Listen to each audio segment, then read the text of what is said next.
সকালে শুভেচ্ছা জানাই এবং হৃদয়ের গভীর থেকে সালাম জানাই। আসসালামু আলাইকুম ওয়া রাহমাতুল্লাহ। আশা করি আপনারা সকলেই ভালো আছেন।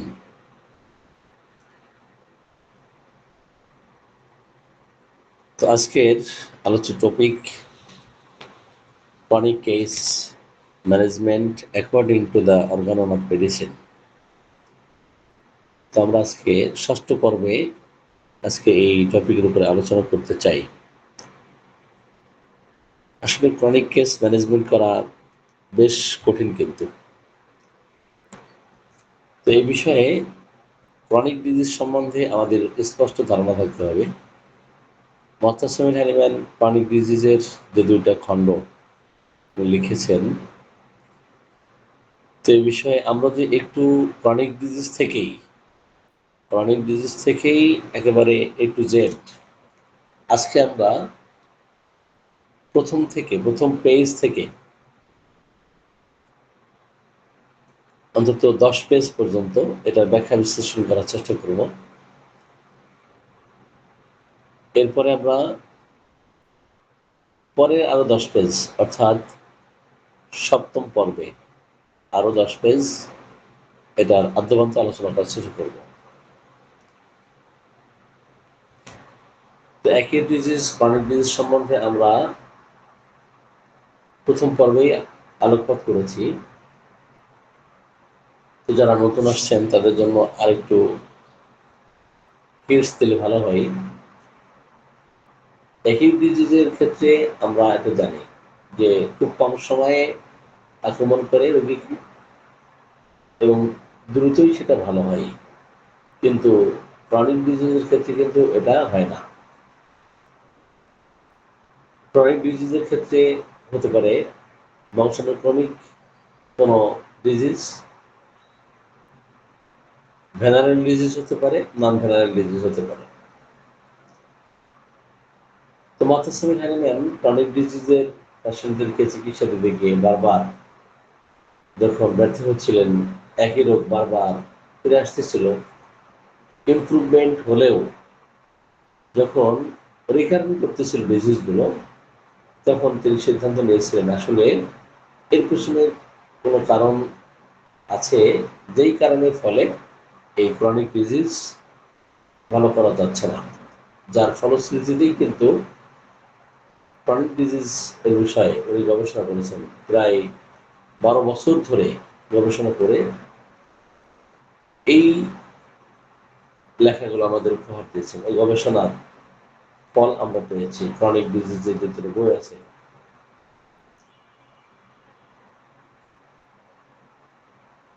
তাহলে মোত্তাসিম হ্যানিম্যান যখন চিন্তা করেছিলেন যে আপাত দৃষ্টিতে যে সমস্ত সিমটম রোগের মধ্যে আছে, একটা রেমেডি দিলে চলে যায় কিছু সিমটম, কিন্তু কিছুদিন পরে গিয়ে, কিছু সময় পরে গিয়ে আবার সেই সিমটমগুলো ফিরে আসে, রিকারেন্ট করে।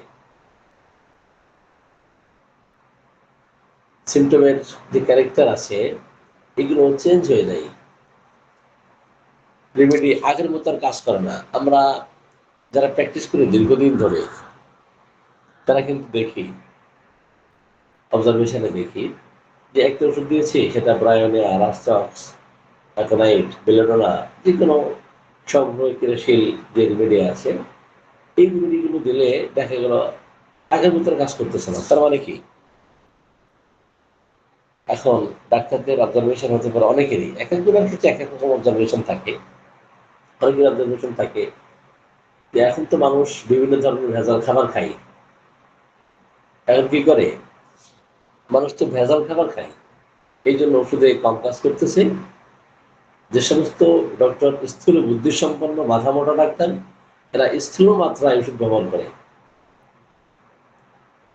মাথা টিনসার একসাথে একাধিক ইউজ করে, ডাইকেমিক ইউজ করে, পোটেন্সি ইউজ করে, হাই পোটেন্সি। তো এগুলো কিন্তু একজন দক্ষ বিজ্ঞ হোমিওপ্যাথ তখন এগুলো করবেন না। তবে যখন আমরা দেখবো যে রেমেডি সিলেকশন হওয়া সত্ত্বেও সেখানে আগের মতো আর কাজ করতেছে না, তাহলে এখানে কি মেডিসিনের যে ক্রিয়া সেটা কি আসলে ভালোভাবে করতে পারতেছে না, না এখানে মাঝমেডিক কোনো ব্যারিয়ার আছে, না অবস্টাকল টু কিওর আছে? অবস্টাকল কিওর সেটা মাঝমেডিক হতে পারে, আরোগ্যের ক্ষেত্রে প্রতিবন্ধকতা কোনো মেইনটেনিং কজ থাকতে পারে অথবা ফান্ডামেন্টাল কজ থাকতে পারে। ফান্ডামেন্টাল মিনস মাঝমেডিক কজ। এখন রোগের গভীরে যখন পৌঁছে যায় তখন কিন্তু ভিন্নভাবে চিন্তা করতে হয়। এখন টেম্পোরারি ইমপ্রুভমেন্ট হয়েছে, কমপ্লিটলি ক্লিয়ার হচ্ছে না, এখানে গভীর পর্যবেক্ষণ করতে হয়। শুধুমাত্র সিমটম দেখেই কিন্তু রোগীকে কমপ্লিটলি ক্লিয়ার করা যায় না। রোগী কি আসলে প্রকৃতপক্ষে ক্লিয়ার হয়েছে, নাকি টেম্পোরারি একটু রিলিফ ফিল করতেছে, এখন রোগীর কষ্ট কমেছে, এতটুকুর মধ্যে কি সীমাবদ্ধ? রোগীর কি কষ্ট কম হয়েছে, ওভারঅল তার ভাইটালিটি কেমন আছে, নতুন কোনো সিমটম আসছে কিনা, পুরাতন ক্যারেক্টারিস্টিক সিমটম কিভাবে এটা পরিবর্তিত হয়েছে, রোগীর জেনারেল স্টেট কেমন আছে, ফাংশনাল ক্যাপাসিটি কেমন, এই যে ডিজিজ রিল্যাপস করতেছে, রিকারেন্ট করতেছে, রিল্যাপস করার বা রিকারেন্ট করার যে টেন্ডেন্সি, এর পিছনে কি কারণ আছে, এগুলো আদ্যপান্ত কিন্তু হিস্ট্রি নিতে হয়। আমি আজকে বেশ কিছু জটিল কেস শেয়ার করব। তো সেই কেসগুলো খুবই কমপ্লিকেটেড, যেগুলো বাংলাদেশের স্বনামধন্য অ্যালোপ্যাথিক হসপিটাল, বড় রোগীর হসপিটাল, এইগুলোতে ভালো না হয়ে লক্ষ লক্ষ টাকা খরচ করে হোমিওপ্যাথিতে এসে ভালো হচ্ছে, ভালো হয়েছে, এ ধরনের অসংখ্য কেস আছে। তাহলে এই যে ডিজিজ রিল্যাপস করতেছে, তৃতীয় পেজে আর ক্রনিক ডিজিজের তৃতীয় পেজে এই রিল্যাপসের বিষয়ে কথা বলেছেন। এখন কেন এই ডিজিজগুলো রিকারেন্ট করতেছে, রিল্যাপস করতেছে? যার ঠান্ডার সমস্যা আছে, যার হাঁপানি আছে, তো তার ক্ষেত্রে ঠান্ডায় কাজ করা, স্যাঁতসেঁতে আবহাওয়াতে কাজ করলে তার তো এটা বারবার রিকারেন্ট করবে, এটাই স্বাভাবিক। Cold weather, damp weather, cold weather এই কাজ করলে, সেখানে বসবাস করবে, তার তো হাঁপানি রিকারেন্ট করবে, রিল্যাক্স করবে, এটা তো স্বাভাবিক। শীতকাল আসলে ঠান্ডা সে সহ্য করতে পারে না, ঠান্ডায় তার কষ্ট বাড়ে, অথচ পেটের তাগিদে তাকে জীবিকার তাগিদে কি করতে হয়, বাইরে যেতে হয়, ঠান্ডার মধ্যে কাজ করতে হয়। দেখেন, যারা ইতালিতে আছেন, তো ওখানে কিন্তু অধিকাংশ সময় বৃষ্টি, ঠান্ডা, প্রচন্ড ঠান্ডা থাকে। এখন কোনো রোগীর যদি হাঁপানি থাকে, সে কি ওই ঠান্ডার মধ্যে কাজ করতে পারবে? এবং কাজ করলেও কি সে সুস্থ থাকবে? তাকে সঠিক মেডিসিন দিয়েও কি সুস্থ রাখা সম্ভব হবে? না, সুস্থ করা সম্ভব হবে না। এরপরে শারীরিক পরিশ্রম আছে, মানসিক পরিশ্রম আছে, এরপরে বারবার ইঞ্জুরি হওয়া।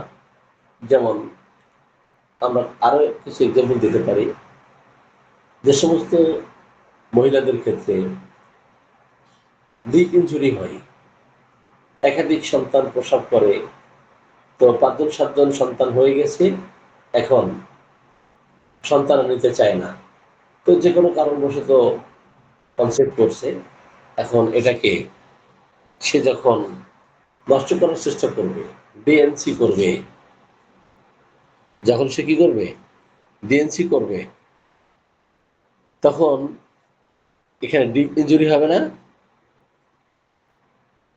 ডিপ ইঞ্জুরি হবে কিনা? হবে স্যার। হ্যাঁ, ডিপ ইঞ্জুরি হবে। এখন ডিপ ইঞ্জুরি হলে সেই ক্ষেত্রে বারবার যদি এটা হতে থাকে, তাহলে আপনি কি ওষুধ দিয়ে ভালো করতে পারবেন? ওষুধ দিয়েছেন। ওষুধ দিয়েছেন কিন্তু বারবার সে একই কাজ করতেছে। বারবার সন্তান নষ্ট করতেছে। তাহলে বারবার যে এই যে ইনজুরি হচ্ছে, আপনি তাকে ওষুধ দিয়ে ভালো করতে পারবেন? না। আপনি ওষুধ দিয়ে তাকে ভালো করতে পারবেন না। তারপর দেখেন কোন রোগী কে আপনি ওষুধ দিলেন, সেটা ইগনেশিয়া হোক, ন্যাট্রামিয়ার হোক, সাইলেন্ট গ্রিপ আছে তার। এখন এই সাইলেন্ট গ্রিফের কারণে আপনি সঠিক ওষুধ দিলেন, তারপর কাজ করলো।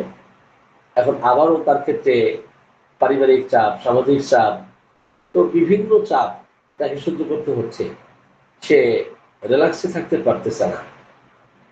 আপনি তাকে সঠিক সুনির্বাচিত গভীর রেমেডি দিয়েও তাকে ভালো করতে পারবেন না, যতক্ষণ পর্যন্ত এই সমস্যা থেকে সে বের হয়ে না আসতে পারবে। অপরদিকে তার বারবার ভয়ের ইতিহাস, বারবার তার ভয় পাওয়ার ইতিহাস, বারবার তার দুঃখ, যন্ত্রণা, কষ্ট, এগুলো বারবার দেখা দিচ্ছে। আপনি ওষুধ দিচ্ছেন, বারবার এই সমস্যাগুলো যে কোনোভাবে তাকে সাফার করতে হচ্ছে। আপনি সঠিক ওষুধ দিয়েও তাকে ভালো করতে পারবেন না।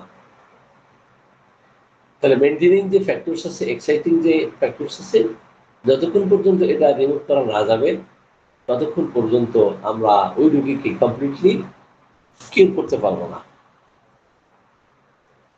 এখন এই রোগটার প্রথমে ইতিহাস জানতে হবে, এর কেন শুরু হয়েছিল, কি কারণে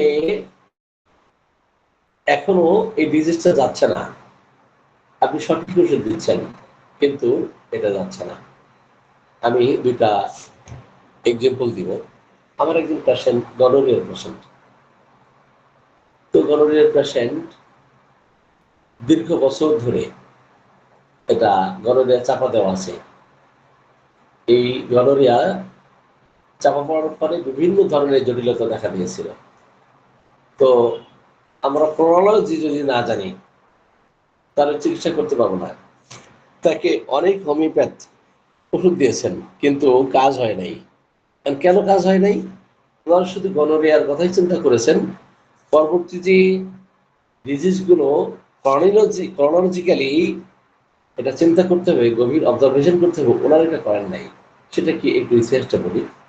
গনোরিয়া প্রথমে চাপা পড়লো অ্যালোপ্যাথিক চিকিৎসা নিয়ে। এর আগে উনি কবিরাজি চিকিৎসা নিয়েছিলেন। তারপর আবার যখন চাপা পড়ে, এরপর অ্যালোপ্যাথিক চিকিৎসা নিয়েছিলেন।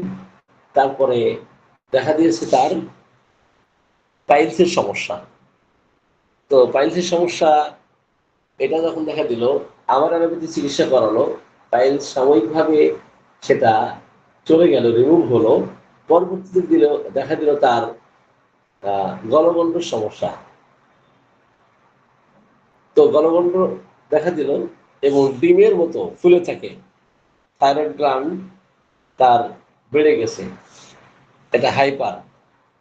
তো থাইরয়েড গ্ল্যান্ড বেড়ে গেছে, enlargement of the thyroid gland. এই ক্ষেত্রে চিকিৎসা নিয়ে আর ভালো হয় না, আর ভালো হয় না। তাহলে ডিজিজ দেখেন কিভাবে সাকসেস হচ্ছে। প্রথমেই গনোরিয়া, এরপর তার পাইলসের সমস্যা, সেটার আবার অ্যালোপ্যাথিক চিকিৎসা, এটা সাকসেস হয়ে আবার গলগণ্ডের চিকিৎসা নিতে গিয়ে আর ভালো হয় না।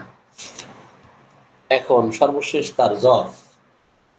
তাহলে এই যে ক্রনোলজি আমরা যদি না বুঝি, এই সিকুয়েন্স যদি না বুঝি, তাহলে কিন্তু তাকে চিকিৎসা করা যাবে না। তো সর্বশেষ তার জ্বর। জ্বর প্রতিদিন 9টা-10টা এই সময় আসে। তো গণদের হিস্ট্রি অনুযায়ী যে সমস্ত হোমিওপ্যাথিক চিকিৎসক চিকিৎসা দিবেন, তাকে কিন্তু ওইভাবে ভালো করতে পারবেন না। সর্বশেষ যে ডিজিজ, এটা কিন্তু সঠিক ওষুধ পড়লে এটা আগে ভালো হবে। রোগ যেদিক থেকে আক্রমণ করে তার উল্টা দিকে ভালো হতে থাকে। হেরিংস ল অফ কিউর আমরা যদি কেউ জানি, তাহলে হেরিংস ল অনুযায়ী কিন্তু রোগী আরোগ্য হবে। যেই দিক থেকে আক্রমণ করবে তার উল্টা দিকে রোগ ভালো হবে। শুরু হবে একদিক থেকে, শেষ হবে আরেক দিক থেকে, কিন্তু শেষের দিক থেকে রোগ ভালো হতে থাকবে। আমরা প্রথমে এই রোগীর ক্ষেত্রে কি পেয়েছি? গনোরিয়া পেয়েছি। তারপরে কি পেয়েছি? পাইলসের সমস্যা পেয়েছি। তারপরে কি পেয়েছি, গলগণ্ডের সমস্যা পেয়েছি, তারপরে কি পেয়েছি, দীর্ঘদিন তার জ্বর, এই জ্বর আর ভালো হয় না। তা আমি হিস্ট্রি জানতে পারলাম যে 9টা থেকে 10টার মধ্যে জ্বর আসে। দীর্ঘদিন ধরে, দীর্ঘ মাস ধরে অ্যালোপ্যাথিক হোমিওপ্যাথিক অনেক চিকিৎসা নিয়েছেন এবং সেই সাথে তার প্রচন্ড মাথা ব্যথা। আমি টোটালিটি অফ সিমটমস তো নিয়েছি অবশ্যই, কিন্তু কোন সময় কোন রিমেডি অ্যাপ্লাই করতে হবে এটার কিন্তু প্রত্যেকটা রিমেডির গভীর জ্ঞান থাকতে হবে, তা না হলে কিন্তু এই রোগীকে কখনোই কমপ্লিটলি কিওর করা যাবে না। তা আমি ন্যাপটামিওর অ্যাপ্লাই করলাম। ন্যাপটামিওর অ্যাপ্লাই করাতে আমি আগেই বলে দিয়েছি আপনার রোগ কিন্তু আগে জ্বর ভালো হবে, এরপরে গলগণ্ডের সমস্যা যাবে, এরপর পাইলস ফিরে আসবে, এরপরে গলরে ফিরবে। তো জ্বর চলে গেছে মোটামুটি 1 সপ্তাহের মধ্যে, জ্বর চলে গেছে। ন্যাপটামিওর অ্যাপ্লাই করলাম, এরপরে প্লাসিবো দিয়েছি। আর ন্যাপটামিওর যেহেতু গভীর ক্রিয়াশীল রিমেডি, এভাবে জ্বর চলে গেল। গলগণ্ড যেতে একটু সময় লাগছে, অন্তত 1-2 মাস তার সময় লাগছে। এর মধ্যে কয়েকটা পাওয়ার এক্সটেন্ড করেছি। কোন এক সময় তার এই পাইলসটা ফিরে আসবে, হেমোরয়েডস দেখা দিবে, এটা আমি আগেই প্রেডিকশন করেছি, প্রোফেজিং করেছি। তো রোগীর পাইলস ফিরে আসলো, তখন রোগী বলতেছেন, ডাক্তার সাহেব আমার তো পাইলস ফিরে আসছে, প্রচন্ড ব্যথা হচ্ছে, ব্লিডিং হচ্ছে। আমি তো আগেই বলেছি আপনাকে এই পাইলস বা হেমোরয়েডস দেখা দিবে, দেখা দিয়েছে, কিছুদিন পরে এটা চলে গেছে। এখন গনোরিয়া কিন্তু সহজেই ফিরে না, গনোরিয়া সহজে ফিরে না। তো আমি প্রথমেই তাদেরকে পরামর্শ দিয়েছিলাম যে হাজব্যান্ড ওয়াইফ দুজনকেই চিকিৎসা নিতে হবে। তার কারণ হচ্ছে, যখন এই গণরে আক্রান্ত রোগীকে শুধু চিকিৎসা দেওয়া হবে, তার স্ত্রীকে চিকিৎসা দেওয়া না হবে, তখন কিন্তু এ রোগ ভালো হবে না। এ রোগ কেন ভালো হবে না? যেহেতু সে গণরে এত সুদুষ্ট, কোনো নারীর সাথে, তার স্ত্রী হোক অথবা অন্য কেউ হোক, যদি ফিজিক্যাল রিলেশন করে, তাহলে এই দোষ তার মধ্যে প্রবেশ করার সম্ভাবনা আছে, প্রবেশ করবে। তো স্ত্রী যেহেতু দীর্ঘদিন তার সাথে সংসার করতেছে, তো তাকে চিকিৎসা না দিলে এই রোগীকে কখনোই আরোগ্য করা যাবে না। তো আমি এটা বলাতে ওনার স্ত্রী প্রথম চিকিৎসা নিতে চান নাই। এরপরে উনি স্ত্রীকে প্রেশার ক্রিয়েট করছেন, বলছেন যে তাকে চিকিৎসা না দিলে সে ভালো হবে না। দুইজনের একজনও এই কঠিন ডিজিজ থেকে আক্রান্ত হতে হবেই না, বরং তাদের অরুণ সন্তান আক্রান্ত হবে। তো এই সময়ে তাদের গর্ভে, এই মহিলার গর্ভে সন্তান আসছে। আমি বললাম এখনই তার উপযুক্ত সময় আমাদের ওষুধ নেওয়া। তো আমাদের ওষুধ নিলে তার গর্ভে যে সন্তান এসছে, এটা পৃথিবীতে আসলে দোষ মুক্ত হয়ে সেভাবে পৃথিবীতে আসবে। তা না হলে এই সন্তানও বাপের এই পাপ নিয়ে কিন্তু পৃথিবীতে আসবে। তার বিভিন্ন ধরনের সাইকোটিক ম্যানিফেস্টেশন দেখা দিবে, বিভিন্ন ধরনের জটিলতা দেখা দিবে। এটা কিন্তু অ্যালোপ্যাথিক চিকিৎসায় নিয়ে গেলে তখন কিন্তু আরো এটা চাপা পড়বে। এখন বাপ এটা নিজে অর্জন করেছে, আর সন্তান হচ্ছে বংশানুক্রমিক ভাবে পেয়েছে। তাহলে যেই রোগটা বংশানুক্রমিক ভাবে সন্তানের মধ্যে আসছে, সেটা কি আরো জটিল না? আরো জটিল। এখন এই রোগীকে দেখেন, শুধুমাত্র কিন্তু ন্যাট্রামিয়ার দিয়ে এখন আমরা লক্ষণ পেয়েছি ন্যাট্রামিয়ারের। তো ন্যাট্রামিয়ার দিলে কি রোগীকে ভালো করা সম্ভব? না, ন্যাট্রামিয়ার দিয়ে এই রোগীকে ভালো করা সম্ভব নয়। তার গভীর যে সমস্ত আরো রেমেডি আছে, অ্যান্টিসাইকোটিক রেমেডি, সেই সমস্ত রেমেডি অ্যাপ্লাই করতে হবে। এখন অন্যান্য হোমিওপ্যাথি চিকিৎসকের কাছে এই রোগী যাওয়া সত্ত্বেও ওনারা হয়তো অ্যাপ্লাই করেছেন থোজা, মেডোরিনাম, পালসিডিলা, ক্যান্থারিস, অর্থাৎ গনোরিয়ায় আক্রান্ত রোগীর রোগ যখন সাপ্রেশন হবে, এই সমস্ত রেমেডিগুলোর কথাই সাধারণত হোমিওপ্যাথিক চিকিৎসকগণ চিন্তা করেন। কিন্তু আমি সর্বশেষ যে ডিজিজ, সেটাকে চিন্তা করে অন্যান্য ডিজিজ সাপ্রেস হয়েছে সেগুলো চিন্তা করেছি। এনিওয়ে, তো ন্যাট্রামিয়ারের পরে থোজার কমপ্লিমেন্টারি ন্যাটামিওরের সাথে সোজার ভালো সম্পর্ক আছে, সোজার সাথে মেডোরিনামের সম্পর্ক আছে। তো এইভাবে যখন 6 মাস হয়ে যাচ্ছে, রোগীর রোগ ভালো হচ্ছে না, তখন তার স্ত্রী এবং উনি উভয় চিকিৎসা নিতেন। তো এর মধ্যে আস্তে আস্তে আস্তে বেশ অনেকটা ভালো দিকে গনোরিয়ার যে স্রাব, এটা ফিরবে ফিরবে মনে হয়। তার বক্তব্য যে তার পেনিসের মধ্যে পিলপিল করতে থাকে, সুরসুর করতে থাকে, মনে হয় যে এই যে গনোরিয়ার স্রাব আসবে আসবে, কিন্তু আসে না। মানে এত বেশি সাপ্রেসড হয়েছে রোগ লক্ষণ গুলো, সেটা দেখেন ফিরে আসতেছে না। তো এর মধ্যে উনি চিকিৎসা বন্ধ করলেন। তো কোনো কারণে উনি কোন এক মামলায় জড়িয়ে জেল খেটেছেন বেশ কিছুদিন। তো এরপরে জেল থেকে ছাড়া পেয়ে আবার উনি চিকিৎসা নেওয়া শুরু করলেন। তো এই সমস্ত কেস কিন্তু অনেক সময় 1 বছর, 2 বছর, 3 বছরও সময় লেগে যেতে পারে। সেক্ষেত্রে আমাদের অবশ্যই পেশেন্টকে বলতে হবে যে আপনার যে চাপা দেওয়া রোগ, যদি এই পেশেন্ট গনোরিয়া চাপা না দিত, প্রথমেই হোমিওপ্যাথিক ডক্টরের কাছে আসতো, তাহলে কিন্তু তার কম সময়ের ব্যবধানে তাকে আরোগ্য সম্ভব হতো। কিন্তু এই গনোরিয়া সাপ্রেস হয়ে তার হেমোরয়েডস দেখা দিল, পাইলস দেখা দিল। এরপরে এই পাইল সাপ্রেশন হওয়ার পরে পরবর্তীতে গলগন্ডল দেখা দিল, তারপর জ্বর দেখা দিল। দেখেন স্তরগুলো অনেক, লেয়ার গুলো কিন্তু অনেক। এই লেয়ার একটা একটা করে দূর করতে হবে। এখন যদি সব লেয়ার আপনি একসাথে দূর করতে চান, এটা সম্ভব না। সম্মানিত চিকিৎসক বৃন্দ, আমরা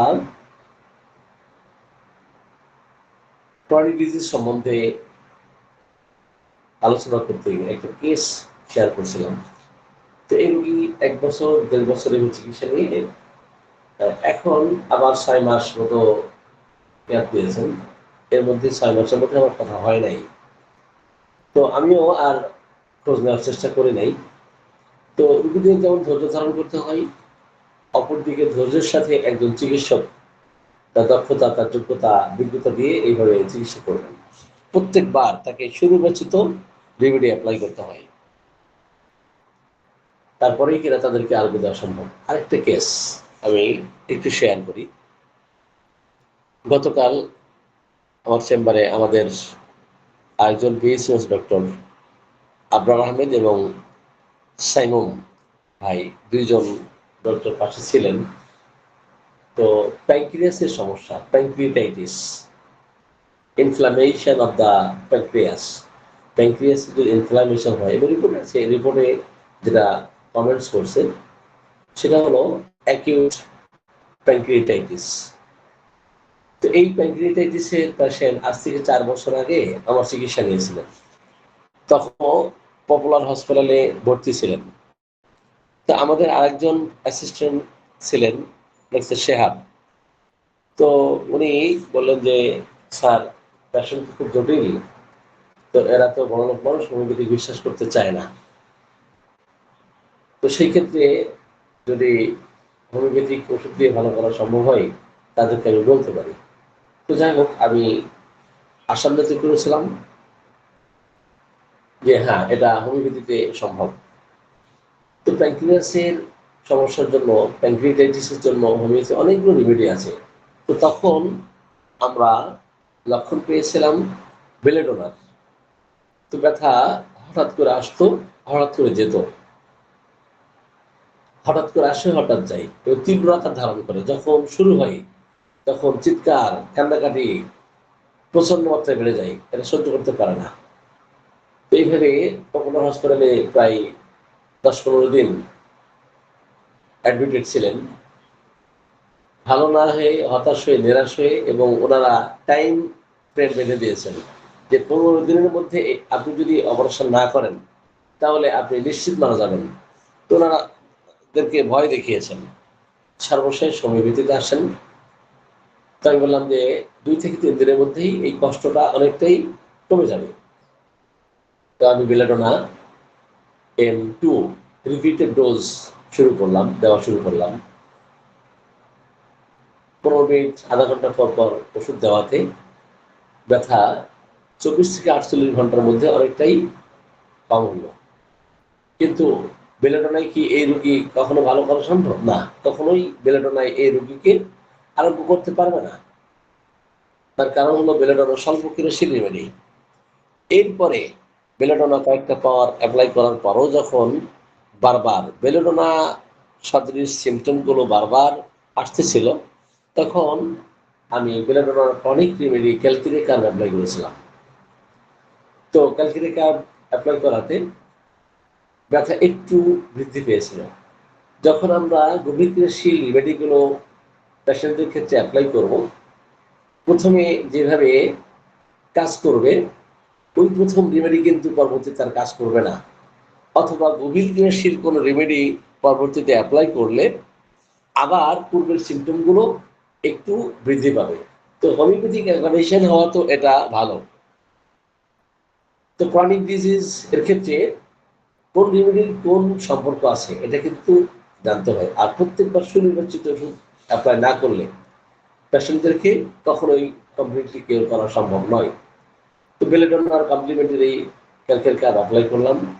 অ্যাপ্লাই করে মোটামুটি ভালো, বেশ ভালো। ১৫ দিন, ১ মাস, ২ মাস কোনো সমস্যা হচ্ছে না। তা আমি আগেই প্রেডিকশন করে দিয়েছি, বলেছি যদি কিনা আপনার পরবর্তীতে কোনো ব্যথা বেদনা দেখা দেয়, হয়তোবা দেখবেন আপনার বিকাল ৪টা থেকে ৮টা পর্যন্ত এই কষ্টটা দেখা দিতে পারে। আর যখনই বিকাল ৪টা থেকে ৮টা পর্যন্ত এই সমস্যাগুলো দেখা দিবে, তখন অবশ্যই আমাকে ইনফর্ম করবেন, আমাকে একটু জানাবেন, আমাকে অবহিত করবেন। তো যাই হোক, যখনই তার বিকাল থেকে কষ্ট বৃদ্ধি শুরু হলো, জ্বর আসা শুরু হলো, এবং এই রোগে ভোগার আরো ১০ বছর আগে তার স্ক্যাপুলাতে পেইন ছিল, সেভিয়ার পেইন ছিল, এই পেইনটা ফিরে আসছে। দেখেন, তাহলে ব্যথা সাবসিস্ট হয়ে যে সমস্ত পেশেন্ট দীর্ঘদিন ব্যথানাশক ওষুধ খেয়ে পেইন কিলার সেবন করে করে ওটাকে সাপ্রেস করে, পরবর্তীতে তাদের জটিল জটিল সমস্যা দেখা দেয়। হতে পারে প্যানক্রিয়াসের কোনো সমস্যা, হতে পারে তার কিডনির কোনো সমস্যা, হতে পারে তার হার্ট সংক্রান্ত কোনো সমস্যা, অথবা XYZ রোগের নামে যে কোনো জটিল সমস্যা দেখা দিতে পারে। তো এই পেশেন্টের ১০ বছর আগে স্ক্যাপুলাতে শোল্ডার ব্লেড যেটা, সেখানে পেইন, সিভিয়ার পেইন, এই পেইন বন্ধ হয় না একটা পর্যায়ে ওষুধ খেতে খেতে, অ্যান্টিবায়োটিক নিতে নিতে, অর্থাৎ পেইন কিলার নিতে নিতে একটা পর্যায়ে কোনোভাবে এটা সাবটেস্ট হয়ে গেছে। এখন তার এই যে প্যানক্রিয়াটাইটিস দেখা দিল, তাহলে এই যে রোগের যে সিকোয়েন্স, তার ক্রনোলজি, এটা কি না জানলে কখনো চিকিৎসা করা সম্ভব? আর সেম কিন্তু ওই ডান পাশেই তার ব্যথাটা দেখা দিয়েছিল আজ থেকে ১০ বছর আগে। তো আমি বললাম যে এটা দেখা যেহেতু দিয়েছে, এটা কিছুদিন থাকবে, কয়েকদিন থেকে এটা চলে যাবে, কোনো রকম কোনো ওষুধ আপনি নিতে পারবেন না। এখন যখন এই ব্যথা চলে গেছে, প্যানক্রিয়াসের সমস্যা চলে গেছে, তখন রুগী হয়তো মনে করেছেন যে আমার মনে হয় চিকিৎসা শেষ, তাই না?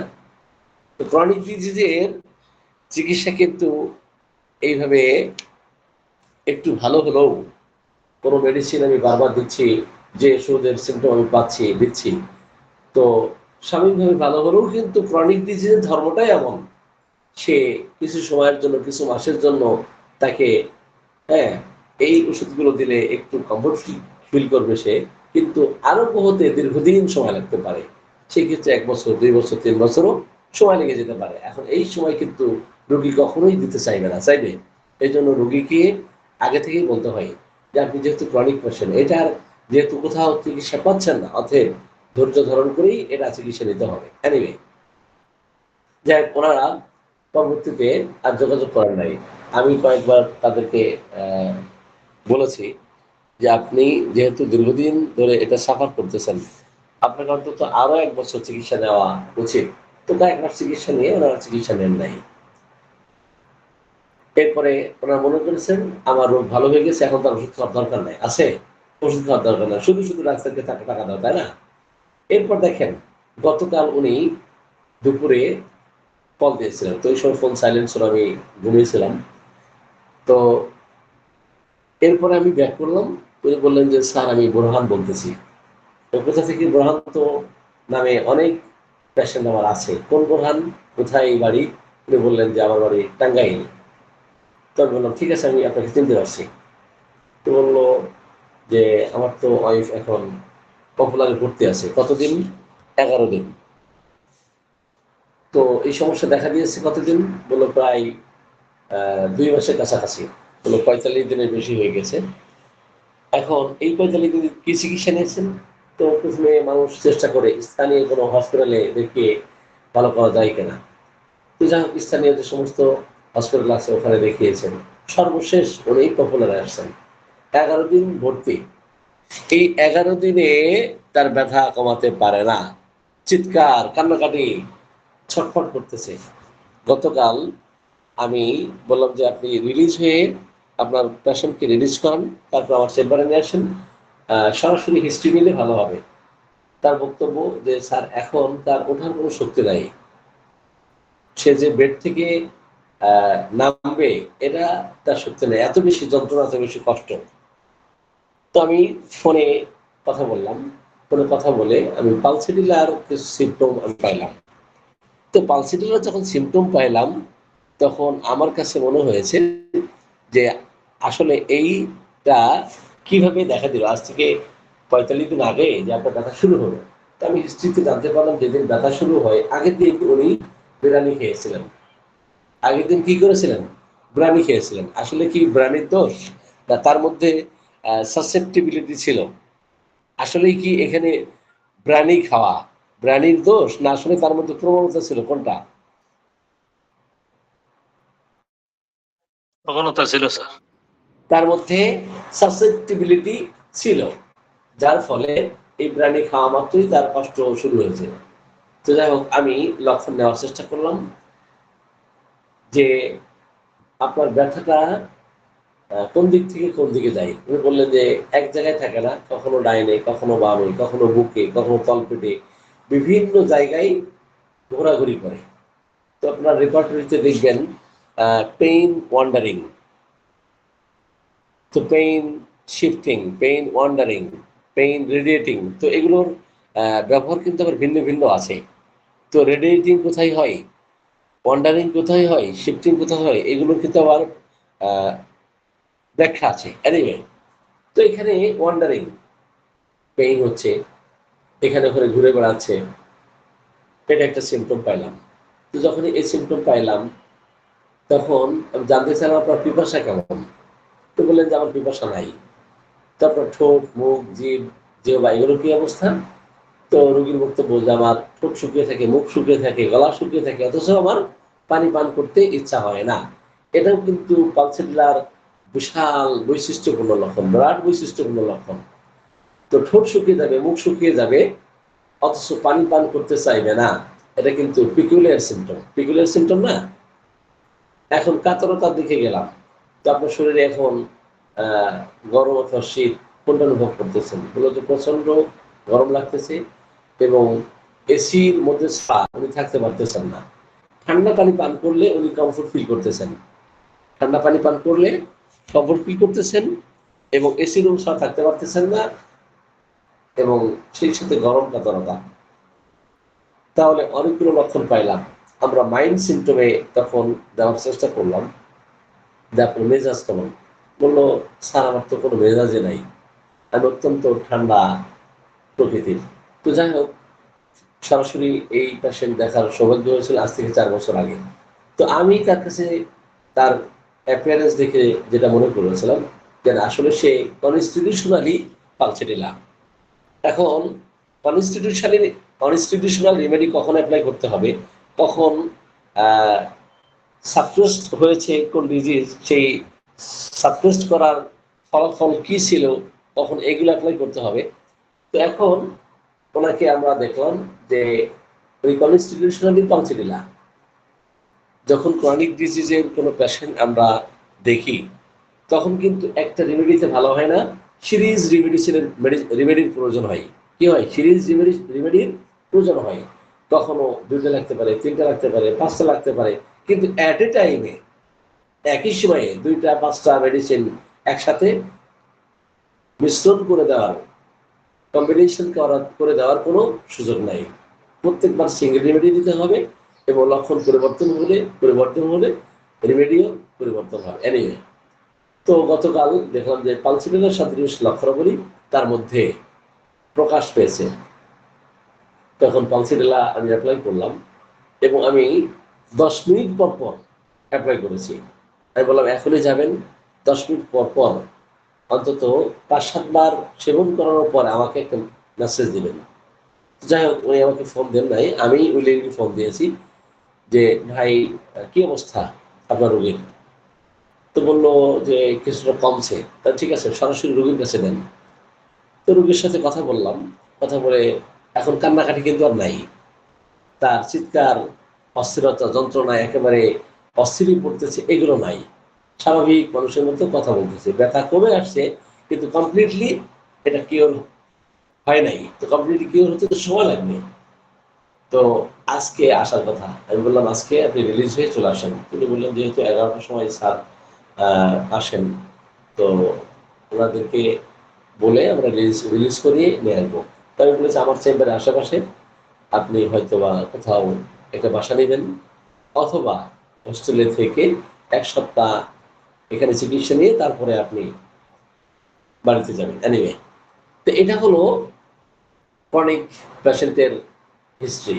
এই ধরনের শত শত কেস, দু একটা শত শত কেস আছে। তাহলে মহাত্মা হ্যারিম্যানও কিন্তু চিন্তা করেছিলেন, এই যে আমরা বেলেডোনা দিলাম, বেলেডোনার সদৃশ কিছু লক্ষণাবলী পেয়েছিলাম, রুগীকে বেলেডোনা দিয়েছি, কিন্তু ফিরে আসতেছে। বেলেডোনা আগের মতো আর কাজ করতেছে না, তাই না?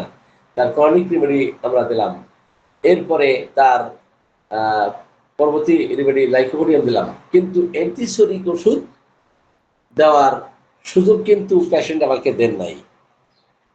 অ্যান্টিসোরিক ওষুধ অ্যাপ্লাইয়ের আগেই উনি চিকিৎসা বন্ধ করেছেন। তো চিকিৎসা না বন্ধ করলে আমি তো আর তাকে উপযাজক হয়ে চিকিৎসা নৈপুণ্য দেখাতে পারি না যে আপনি আবারও এই ওষুধটা নেন। তো আমি তাকে বলা সত্ত্বেও ওনারা এটা কন্টিনিউ করেন নাই, এটা ওনাদের সমস্যা। ওই সময় যদি অ্যান্টিসোরিক ওষুধগুলো পরবর্তীতে অ্যাপ্লাই করা হতো, তাহলে কিন্তু এই সমস্যাগুলো 4 বছর পর আর ফিরে আসতো না। আমরা কি কেসটা কি বুঝতে পারছি?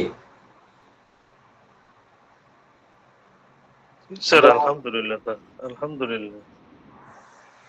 তাহলে এই যে রিপিটেড ক্লিনিক্যাল ফেইলিওর কেন হচ্ছে, সেক্ষেত্রে আমরা কি করতে পারি? কখন কোন রেমেডি অ্যাপ্লাই করবো, কখন ম্যাজমেডিক রেমেডিগুলোর কথা চিন্তা করব। এরপরে আমরা ক্রনিক ডিজিজের পেজ 5 থেকে 6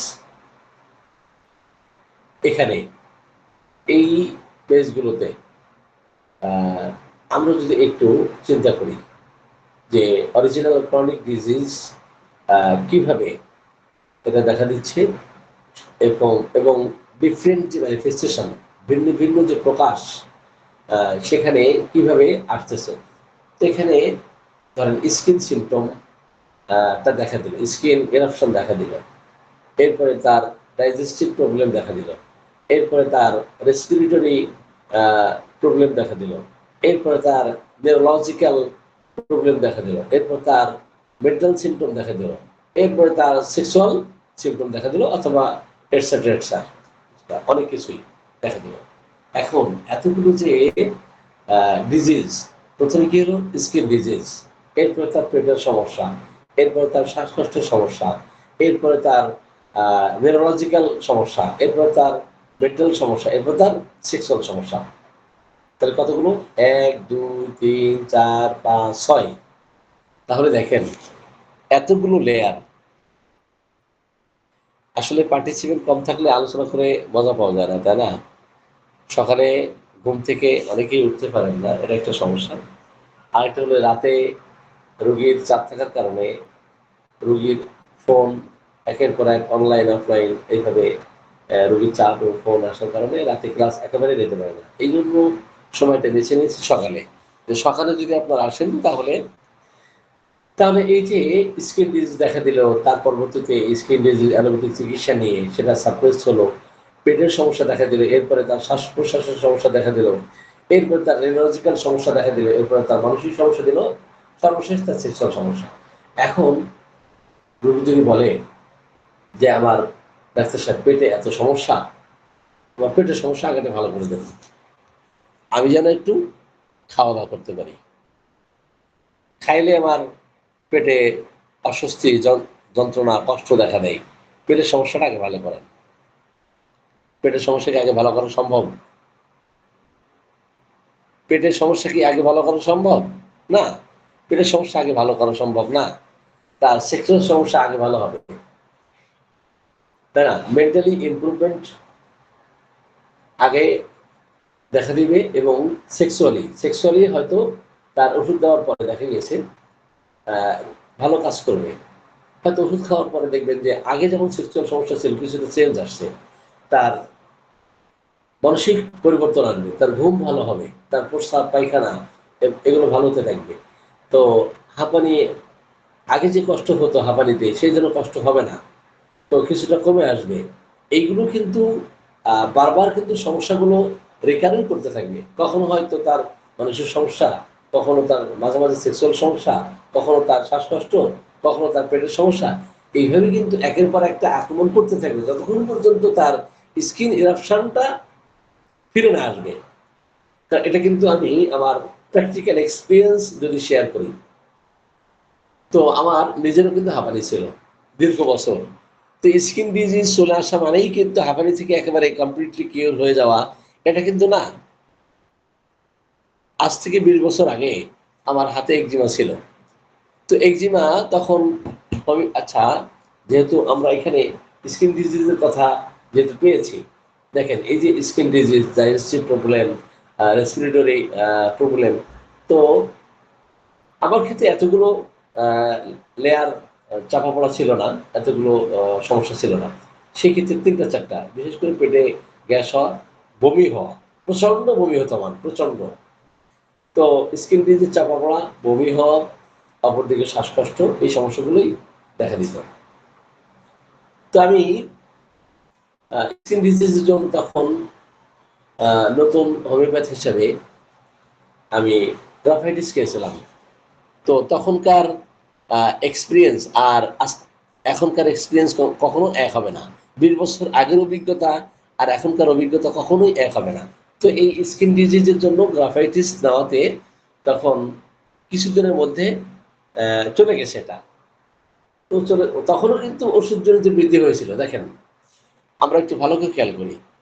তাহলে গ্রাফাইটিস আমি এপ্লাই করলাম, হোমিওপ্যাথিক অ্যাগ্রাভেশন হলো, কিন্তু পরবর্তীতে দেখা গেছে এই স্কিন ডিজিজটা চলে গেছে, একজিমা চলে গেছে, কিন্তু হাঁপানি কিন্তু প্রতি বছরই কম বেশি দেখা দিত। তার মানে স্কিন ডিজিজ চলে যাওয়া মানে কি হাঁপানি আর দেখা দিবে না এমন নাকি? না। আমার বংশে হাঁপানি ছিল, আমার দাদার, আমার বাবার, আমার চাচাদের, অনেকের। তো বংশানুক্রমিক হাঁপানি যাওয়া কিন্তু এত সহজ না। যাই হোক, গ্রাফাইটিসকে স্কিন ডিজিজ গেলেও প্রত্যেক বছর হাঁপানি দেখা দেয় এবং প্রতি শীতের সিজনে এত বেশি হাঁপানি দেখা দেয়, মানে আমি যদি সিঁড়ি বেয়ে দোতলায় ৩ তলায় উঠি তাহলে তো অবস্থা খারাপ হয়ে যায়।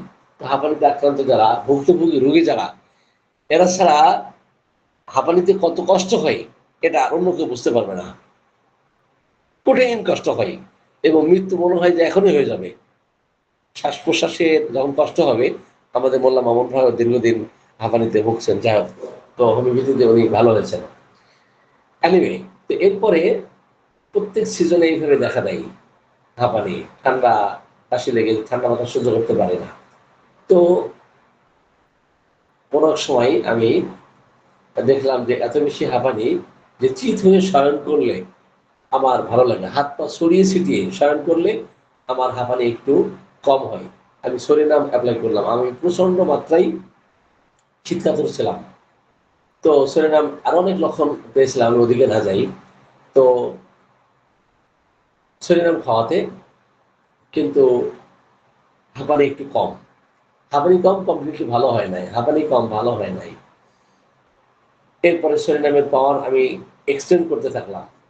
মাঝে মাঝে এন্টি টিউবারকুলার রেমেডি, যেহেতু অতীতে আমার নিউমোনিয়া ছিল, অতীতে রিকেটস ছিল, অতীতে জন্ডিস ছিল এবং আহ, জটিল জটিল রোগ ছিল ছোটকালে, আমার মায়ের কাছে শুনেছি।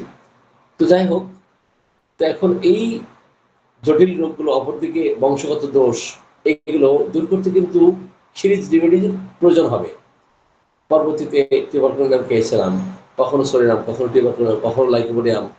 তো এইভাবে ওষুধ খেতে খেতে 20 বছর পরে একজিমা এমনভাবে প্রকাশ পেয়েছে, একজিমা এমনভাবে প্রকাশ পেয়েছে যে হাত থেকে রস তো আসেই, সেই সাথে ক্ষত হতে হতে পুজ সৃষ্টি হচ্ছে, পুজ। তো এগুলো মনে হচ্ছে আঙ্গুলগুলো পচে গেছে, এমন অবস্থা। তো একজন ডক্টর হিসেবে যখন আমি চিকিৎসা দিব, তখন রোগী যদি দেখে আমার হাতের এই অবস্থা, তাহলে রোগী তো বলবে, ডাক্তার সাহেব আপনি তো নিজে অসুস্থ, কি চিকিৎসা করবেন, তাই না? দেখেন, আমি গ্লাভস পরে আমি রোগী দেখে চিকিৎসা দিতাম, এখন কিন্তু আলহামদুলিল্লাহ এই সমস্যাগুলো চলে গেছে। হাঁপানি এত এখন, দৌড়ানো বলেন, দ্রুত চলাফেরা করার ক্ষেত্রে বলেন, আমার কিন্তু এখন আর হাঁপানির সমস্যা হয় না। তার মানে কি হাঁপানি থেকে একেবারে ভালো হয়ে গেছি? না, এখন কিন্তু ক্রনিক ডিজিজ এত খারাপ, এটা কিন্তু বারবার বারবার ফিরে আসবে, কয়েক বছর সময় লাগতে পারে। পরিচিত হলে তো অল্প সময় যায়, কিন্তু বংশগতভাবে প্রাপ্ত, এটা কিন্তু আর অনেক বছরের চিকিৎসা নিতে হয়। তো তার মানে কি আমি হাঁপানি থেকে একেবারে ভালো হয়ে গেছে এমন না। স্কিন ডিজিজ এখনো পর্যন্ত অল্প অল্প অল্প অল্প দেখা দেয়, রস দেখা দেয়, চুলকায় এখনো। এনিওয়ে, তাহলে এই যে ক্রনিক ডিজিজের যে অরিজিন, সেটা আমাদের জানতে হবে। ডিফারেন্ট ম্যানিফেস্টেশন, ক্রনোলজি, এটা আমাদের জানতে হবে। তাহলে স্কিন ডিজিজ দেখা দিল, ডাইজেস্টিভ প্রবলেম দেখা দিল, শ্বাস প্রশ্বাসের সমস্যা দেখা দিল, নিউরোলজিক্যাল সমস্যা দেখা দিল, তার মেন্টাল সমস্যা দেখা দিল, তার সেক্সের সমস্যা দেখা দিল। এখন এগুলো কিন্তু একটার পর একটা আমরা ক্লিনিক্যাল এক্সাম্পল যদি দেই, ক্লিনিক্যাল এক্সাম্পল যদি দেই, তাহলে স্টেজ ওয়ানে একজন রোগীর ক্রনিক একজিমা, এটা কিন্তু স্টেজ 1-এ। এরপরে এই স্কিন ডিজিজের সমস্যা, অ্যালোপ্যাথিক চিকিৎসা এটা ডিসঅ্যাপিয়ার হলে, চলে গেলে, আপাত দৃষ্টিতে এটা রিমুভ হয়ে, তখন স্টেজ কিন্তু 2 থাকে, স্টেজ 2 না। এরপরে আস্তে আস্তে স্টেজ 3-তে যাই, কিছুদিন কিছু মাস পরে গিয়ে তার শ্বাসকষ্ট শুরু হয়, তখন কিন্তু স্টেজ 3। এরপরে ক্রনিক ডাইজেস্টিভ কমপ্লেইনস, আপনি অ্যালোপ্যাথিক হাজারো হাজার বছর চিকিৎসা নিলেও, যদি কখনো মানুষ 1000 বছর বেঁচে থাকতো, 1000 বছর যদি বেঁচে থাকতো, এই digestive problem, chronic digestive complaints যদি 1000 বছরও চিকিৎসা করাতো অ্যালোপ্যাথিতে, তারপরেও কিন্তু এই সমস্যা দূর হতো না। আর মানুষের তো 1000 বছর বেঁচে থাকার এখন সুযোগ নাই। এমন নয় যে নূহ আলাইহিস সালামের মতো মানে 900 বছর বেঁচে ছিল, তাই না? 900 বছর বেশি না, পুরো বেঁচে ছিলেন। এনিওয়ে, তাহলে স্টেজ 4-এ গিয়ে ক্রনিক ডাইজেস্টিভ কমপ্লেইনস যখন দেখা দিবে, তখন কিন্তু দেখবেন অ্যালোপ্যাথিক কোনো চিকিৎসা ভালো হচ্ছে না। এরপরে স্টেজ 5 কি? তার অ্যাংজাইটি, তার ইনসমনিয়া, দেখা দিচ্ছে, নিদ্রাহীনতা, তার দুশ্চিন্তা, উৎকণ্ঠা, উদ্বিগ্নতা দেখা দিচ্ছে। একজন ক্লাসিক্যাল হ্যানিম্যানিয়ান ফিজিশিয়ানের ক্ষেত্রে, ডক্টরের ক্ষেত্রে ইন্টারপ্রিটেশন এইভাবেই আসবে, যে দেখেন যে কোন স্টেজে আছে, কোন স্টেজ আছে, এখন লেভেলস অফ হেলথ কেমন আছে। আমরা গত ক্লাসে, সম্ভবত দ্বিতীয় ক্লাসে, লেভেলস অফ হেলথ সম্বন্ধে একটু বার্সাই ভিউ ধারণা দিয়েছি আপনি। তাহলে এই ক্রনোলজি না জানলে কখনোই আমরা রোগীকে চিকিৎসা দিতে পারবো না। এখন এটা যে সাবপ্রেশন হয়েছে, এটা যে চাপা পড়েছে, আমরা কিভাবে বুঝবো? যদি এই সমস্ত বেজিস সম্বন্ধে, এই সমস্ত পর্যবেক্ষণ আমরা না করি, ক্লাসিক্যালি আমরা এটা ইন্টারপ্রিটেশন না করি, তাহলে এক্সটার্নাল ম্যানিফেস্টেশন ডিসঅ্যাপিয়ার হয়েছে, ইন্টারনাল সিমটম গুলো অ্যাপিয়ার করছে, তাই না? এগুলো টেম্পোরারিলি একটু কমফোর্ট ফিল করতেছে। তো এই ক্রনোলজি আমাদের জানতে হবে, এটা অত্যন্ত গুরুত্বপূর্ণ। এরপরে মাথাসামেল হ্যানিম্যান ক্রনিক ডিজিজের 6 থেকে 7 পেজে, 6 থেকে 7 পেজে, 6 থেকে 7 নম্বর পেজ পর্যন্ত মাথাসামেল হ্যানিম্যান এখানে সোরার কথা উল্লেখ করেছেন। কিসের কথা উল্লেখ করেছেন? ছোড়ার কথা উল্লেখ করেছেন। আপনারা যারা আজকে ক্লাসে আসছেন, আগামী পর্বে অর্থাৎ সম্ভবত সপ্তম পর্বে মনে হয়, আজকে ষষ্ঠ পর্ব না সপ্তম পর্ব, যাও। তো আপনারা যারা গ্রুপে আছেন প্রত্যেকেই এই ক্লাস উপভোগ করার জন্য, এই ক্লাস থেকে গভীর কিছু নেওয়ার জন্য প্রত্যেকেই একজন একজনকে ইনভাইট করবেন। মানে আলোচনায় যত বেশি পার্টিসিপেন্ট থাকে তত বেশি কিন্তু আলোচনার মজা পাওয়া যায়। যাই হোক, তাহলে এই যে মহাতাসিমুল হ্যারিম্যান ষষ্ঠ নম্বর পেজ থেকে সপ্তম নম্বর পেজে সোনার ব্যাখ্যা দিয়েছেন। এটা কিভাবে চিন্তা করবো সোনার কথা। মহাতাসিমুল হ্যারিম্যান যখন দেখলেন যে হিস্টোরিক্যাল অবজারভেশন অর্থাৎ ঐতিহাসিক যে পর্যবেক্ষণ, আমরা এতক্ষণ যে ডিজিজের কথা বলতেছিলাম, এখানে এই যে ডিজিজটা একটা স্টেজ পার করে আরেকটা স্টেজ আসছে। অরিজিন কোথা থেকে, ক্রনিক ডিজিজের অরিজিন কোথা থেকে, ডিফারেন্ট ম্যানিফেস্টেশন ডিফারেন্ট পেশেন্টের ক্ষেত্রে আসবে। তো আমরা এখানে উল্লেখ করেছিলাম skin complaints, skin disease, digestive complaints, respiratory complaints, neurological complaints, mental complaints, sexual complaints. এখন এই কমপ্লেইন্টস গুলো যে আসলো পরবর্তী পেজে মহাতাসিমুল হ্যারিম্যান সাপ্রেশনের বিষয়ে উল্লেখ করেছেন। এখন 6 এবং 7 নম্বর পেজে এখন সোনার কথা বলেছেন। তো ক্রনিক ডিজিজের ক্ষেত্রে, ক্রনিক পেশেন্টের ক্ষেত্রে অতীতে স্কিন ডিজিজ ছিল কিনা, সোরা দোষে দুষ্ট ছিল কিনা, এটা জানার প্রয়োজন হয়।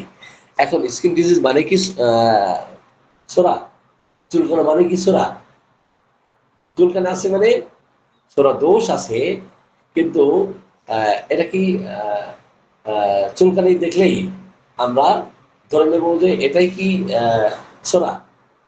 সোরার অতিরিক্ত জানতে হবে। স্কিন ডিজিজটা হলো এটা বাহ্যিক প্রকাশ, এক্সটার্নালি এটা প্রকাশ। এই স্কিন ডিজিজ হওয়ার আগেও তার মানসিক অবস্থা কি ছিল সেটা জানার প্রয়োজন হয়। ধরেন কারো মেন্টাল ইরিটেশন আছে, আচ্ছা মেন্টাল শক আছে, এখন মেন্টাল শক থেকে তার সমস্যা শুরু হয়েছে। আরেকটা আমরা এক্সাম্পল দিলে ক্লিয়ার হবে। আমার একজন পেশেন্ট ছিল, উনি সোরিয়াসিসে আক্রান্ত। তো বাংলাদেশের স্বনামধন্য 18 জন হোমিওপ্যাথকে দেখিয়েছিলেন। তো ওনারা সালফাসোনিয়াম থেকে শুরু করে মানে স্কিন ডিজিজের জন্য 18টা রেমেডি অ্যাপ্লাই করেছিলেন। আমি আবার লিখে রাখছিলাম যে কোন কোন ওষুধগুলো ওনার ক্ষেত্রে অ্যাপ্লাই করা হয়েছে। তো আমি ইতিহাস নিয়ে জানতে পারছিলাম যে আপনার এই যে স্কিন ডিজিজ শুরু হলো কত সাল থেকে শুরু হলো এবং কত বছর আপনি সাফার করতেছেন এবং ওই সময় আপনার কি ঘটনা ঘটেছিল একটু কাইন্ডলি যদি বলতেন।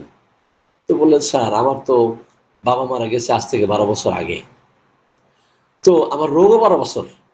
তো বাবা মারা যাওয়ার কতদিন পরে আপনার এই স্কিন ডিজিজ শরীরে দেখা দিল? প্রথমেই যে এটা সোরিয়াসিস এটা উনি বুঝতে পারেন নাই। আর শুরুই হয় কিন্তু ছোট ছোট এরাপশন দিয়ে, স্কিন ডিজিজ থেকে শুরু হয়। তো এখন বাবা মারা যাওয়ার 1 মাস পর থেকে এরাপশন শুরু হলো। এরাপশন হতে হতে আস্তে আস্তে আস্তে আস্তে এটা ওয়াইড হচ্ছে, বিস্তার লাভ করতেছে। বিস্তার লাভ করতে করতে সমস্ত শরীরে এটা ছড়াচ্ছে। এখন দেখেন একটা ঘটনা শেষ হতে না হতে আরেকটা ঘটনার সূত্রপাত হলো। তো রোগীর বক্তব্য যে স্যার আমার বাবা মারা যাওয়াতে যত না কষ্ট পেয়েছি তার থেকে আমি কষ্ট পেয়েছি আমার বোনের একটা মেয়েকে ছোটকালে আমার কাছে দিয়ে দিয়েছে, তাকে কোলে কাকে করে আমি মানুষ করেছি, কোলে কাঁধে করে আমি মানুষ করেছি, একে খাওয়াইছি, একে গোসল করিয়েছি, একে লেখাপড়া শিখিয়েছি। ইন্টারমিডিয়েট যখন সে পড়ে তো তখন তার অন্য একটা ছেলের সাথে অ্যাফেয়ার ছিল, তো তার সাথে অলরেডি সে বিয়ে করে ফেলে। তো আমি এতটাই বিমর্ষ হয়ে পড়েছি, আমি এতটাই বিষণ্ণ হয়ে পড়েছি, এতটাই আমি কষ্ট পেয়েছি যত না কষ্ট পেয়েছি আমার বাবা মারা গেছে, এর থেকে বেশি কষ্ট পেয়েছি এই মেয়েটা যখন এই ধরনের আচরণ করছে। তাহলে এখন প্রথমে একটা কষ্ট, একটা গভীর কষ্ট, তার থেকে আরো বেশি গভীর কষ্ট এইভাবে সাপ্রেশন হয়েছে। এই ইমোশনাল যে স্টেট, মেন্টাল আর ইমোশনাল স্টেট, এটা আমরা চিন্তা করেছি। এখন এই মানসিক কষ্ট অনুযায়ী এই 18 জন হোমিওপ্যাথিক ডক্টরের মধ্যে থেকে একজন ডক্টরই দেশের কথা চিন্তা করার নাই। তো আমি বললাম যে ম্যাডাম আপনি তো একজন বিএসএমও ডক্টর, আপনার হাজবেন্ড একজন বিএসএমও ডক্টর, তো আপনার উচিত হবে আমার চেম্বারে আসা তো আমি ফিজিক্যালি একটু অবজারভেশন করতে চাই। তো উনি মানে ইতিহাস নিজে নিতে কোনো সময় দীর্ঘ নিঃশ্বাস ফেলেন কয়েকবার। তো দীর্ঘ নিঃশ্বাস ফেলাতে আমি এটা খুব ভালোভাবে মার্ক করেছি। যদি আমাদের কিন্তু পেশেন্ট চেম্বারে আসেন তখন কিন্তু গভীর অবজারভেশন করতে হয় যে রুগীর জেস্চার, প্রস্চার, গতিবিধি, আচরণ এগুলো কিন্তু গভীরভাবে পর্যবেক্ষণ করতে হয়। তো আমার কাছে ধরা পড়লো যে গভীর নিঃশ্বাস ফেলতেছে, শাইং, ইনভলেন্টারি শাইং। সেই ক্ষেত্রে এগুলো সে খুব চমৎকার কাজ করে। এরপরে যখন জানতে পারলাম খাইতে গেলে গালে কেমন লাগে কিনা, উনি বললেন হ্যাঁ খাইতে গেলে গালে কেমন লাগে। মতাসেবন হ্যানিম্যান কিন্তু ক্রনিক ডিজিজ চিকিৎসা করতে গিয়েও কিন্তু এই সমস্যা ফেস করছেন। ইংলিশে কিন্তু স্বল্পক্রিয়াশীল রেমেডি আমি ইংলিশে অ্যাপ্লাই করেছি। ইংলিশে অ্যাপ্লাই করে কাজ করছে। প্রথমে অ্যাগ্রাভেশন হয়েছে, প্রথমে অ্যাগ্রাভেশন হয়েছে, এরপরে তার ঘুম, খাওয়া দাওয়া, মানসিক অবস্থা ভালো দিকে 1 2 3 4 এইভাবে পাওয়ার চেঞ্জ করতে করতে প্রায় 15-16 পাওয়ার পর্যন্ত গেছি। তো যাওয়াতে এরপরে আর ওষুধে কাজ করে না। ডক্টর কেন বলেছেন লেকচার অন ম্যাথমেটিকে আপনারা পড়বেন যে যখন ইগনিশিয়া একজন ক্রনিক পেশেন্টের ক্ষেত্রে কাজ করার পর কিছু দূর কাজ করে আর কাজ না করতে পারে সেই ক্ষেত্রে কমপ্লিমেন্টারি যে সমস্ত রেমেডি আছে তার মধ্যে ন্যাট্রামিয়ার অন্যতম। এই ক্ষেত্রে ন্যাট্রামিয়ার অ্যাপ্লাই কথা বলেছেন। তো আমি ওনাকে আরেকটু এটা যে বৃদ্ধি পাবে তখন বললাম যে আগে তো ওষুধ খেয়ে প্রথমে কিছুটা বাড়ছিল, এরপর আস্তে আস্তে ভালো লাগছে, মানসিক অবস্থা, শারীরিক অবস্থা এটা ভালো লাগছে। তা আমি বললাম আচ্ছা আপনার এই যে ভাগ্নি এবং ভাগ্নি জামাই, তো এদের প্রতি তো তীব্র ক্ষোভ ছিল, হেইট্রেড, অর্থাৎ তীব্র বিরাগ, তীব্র ঘৃণা। হ্যাঁ, বললো ওদের নামই শুনতে পারে না। এই যে ভাগ্নি একাকে বিয়ে করে ফেললো, ভাগ্নি জামাই এবং ভাগ্নিকে একেবারেই সহ্য করতে পারে না, ওদের নামই শুনতে পারে না। তো এখন এই যে নাম শুনতে পারে না, ওদেরকে সহ্যই করতে পারে না, দেখবেন একটা মেয়ের রোগীদের ক্ষেত্রে ক্ষোভটা কিন্তু দীর্ঘদিনের থাকে। কারোর সাথে মনোমালিন্য হলে, কারো প্রতি ক্ষোভ থাকলে, কারো প্রতি বিরক্তি থাকলে বছরের পর বছর, যুগের পর যুগ এইভাবে এই ক্ষোভটা থাকবে। এই বিরক্তি থেকে, এই বিরাগ থেকে, এই রাগ থেকে উনি ব্যাক করতে পারবেন না। তো আমি তখন দেখলাম যে ন্যাট্রামিওর একটা ন্যাট্রামিওরের যে বিষয় তার মধ্যে আছে যে রুব্রিক আমি নিলাম হেইট্রেড, তীব্র বিরাগ, তীব্র ঘৃণা।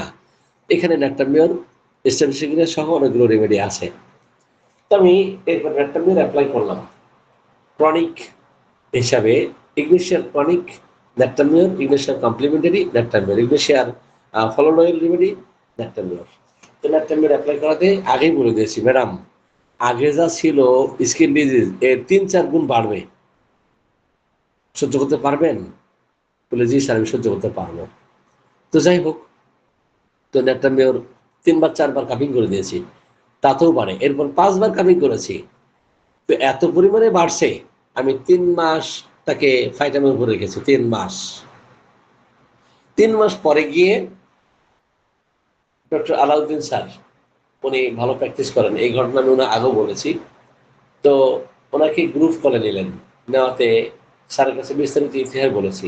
তিনি বললেন না আপনি রাইট ওয়েতে আছেন, আচ্ছা সাহেব আপনি সঠিক জায়গায় আছেন। তো আমি বললাম যে উনি যেহেতু গ্রুপ আছে, গ্রুপ থেকে উনি না গেলে আমি বিস্তারিত আসলে কথা বলতে পারতেছি না, যেহেতু উনি রেমেডির নাম জানেন না। তো আমি স্যারকে বললাম স্যার আমি এখনো একটা মেয়ের উপরেই থাকতে চাই, এখন তোর ওষুধ দেওয়া যাবে না, তাকে ফাইটামের উপর রাখতে হবে। এখন একজন ডক্টরকে ফাইটাম দিলে এটা কি খাবে? সে কি ফাইটাম নেবে? নিতে চাইবে না। এনিওয়ে, যাই হোক, 3 মাস পরে তার স্কিন ডিজিজের যে প্রচন্ড বৃদ্ধি, এটা কিন্তু আস্তে আস্তে আলহামদুলিল্লাহ কমে আসছে। কারণ হোমিওপ্যাথিক বৃদ্ধি মানেই যে 3-4 দিন থাকবে এমন কিন্তু না। সকল ডিজিজের ক্ষেত্রে, সকল পেশেন্টের ক্ষেত্রে একরকম বৃদ্ধি হবে না, সেক্ষেত্রে ভিন্ন ভিন্ন সময় লাগতে পারে। তাহলে ক্রনিক ডিজিজের চিকিৎসা করার জন্য আমাদের সমস্ত বিষয়ে নলেজ অর্জন করতে হবে, আদারওয়াইজ ক্রনিক পেশেন্টকে ভালো করা সম্ভব হবে না। তো এখানে আসলে আরো অনেক কথাই বলার ছিল। পেজ নাম্বার 7, ব্রায়ানে এবং রাস্টার্সের এক্সাম্পল দিতে গিয়ে মোহাম্মদ হ্যানিম্যান যেটা বলেছেন যে প্রাইমে এবং স্টকস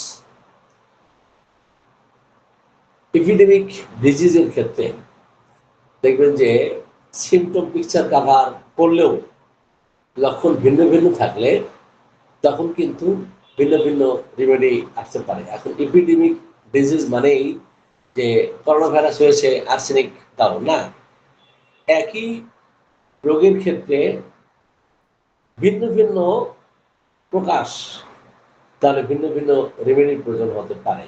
যেমন একটা এক্সাম্পল দেই, সেটা হলো জ্বর হয়েছে, সেই সাথে তার বমি ভাব, তার জন্য এক ধরনের রেমেডি।